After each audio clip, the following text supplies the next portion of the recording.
ఈ గంజాయి మొదలారా పోలీసోళ్ళు ఎంత గట్టి నజరేసినా కూడా ఏడంగనో తాను నుంచి చేతులు మారుతూనే ఉన్నది.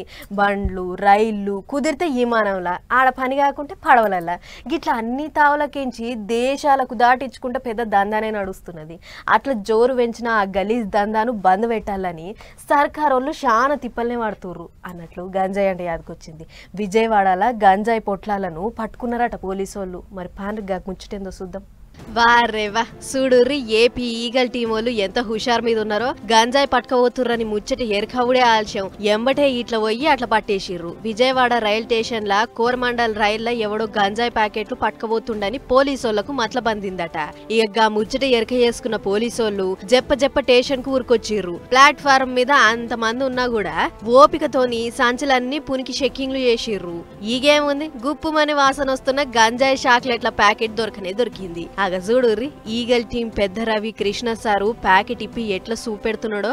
షాంపూ ప్యాకెట్ల లెక్క ఉన్న ఇవన్నీ గంజాయి చాక్లెట్లే.